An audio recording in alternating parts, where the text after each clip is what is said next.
بسم اللہ الرحمن الرحیم ان اللہ لا یستحیی ان یضرب مثلا ما بعوضۃ فما فوقها فاما الذین آمنوا فیعلمون انہ الحق من ربہم واما الذین کفروا فیقولون ماذا اراد اللہ بہذا مثلا یضل بہ کثیرا ویہدی بہ کثیرا وما یضل بہ الا الفاسقین۔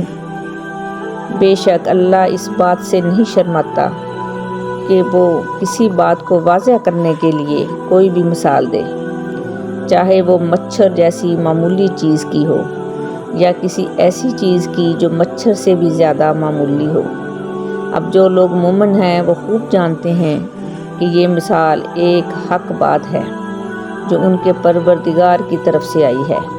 البتہ جو لوگ کافر ہیں وہ یہی کہتے ہیں کہ بھلا اس حقیر مثال سے اللہ کا کیا مطلب ہے۔ اسی طرح اللہ اس مثال سے بہت سے لوگوں کو گمراہی میں مبتلا کرتا ہے اور بہت سوں کو ہدایت دیتا ہے، مگر وہ گمراہ نہیں، انہی کو کرتا ہے جو نافرمان ہیں۔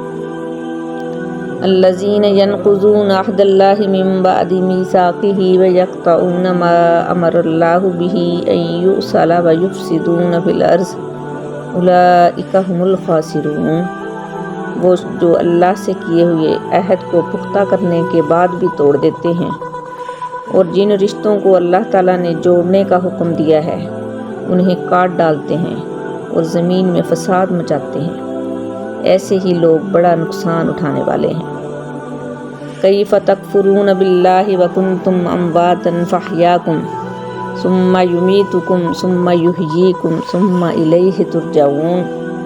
تم اللہ کے ساتھ کفر کا طرز عمل آخر کیسے اختیار کر لیتے ہو، حالانکہ تم بے جان تھے، اسی نے تمہیں زندگی بخشی، پھر وہی تمہیں موت دے گا، پھر وہی تم کو دوبارہ زندہ کرے گا اور پھر تم اسی کے پاس لوٹ کر جاؤ گے۔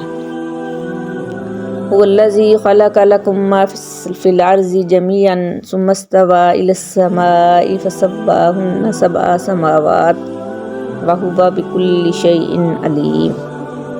وہی ہے جس نے زمین میں جو کچھ ہے تمہارے لیے پیدا کیا، پھر وہ آسمان کی طرف متوجہ ہوا، چنانچہ ان کو 7 آسمانوں کی شکل میں ٹھیک ٹھیک بنا دیا، اور وہ ہر چیز کا پورا علم رکھنے والا ہے۔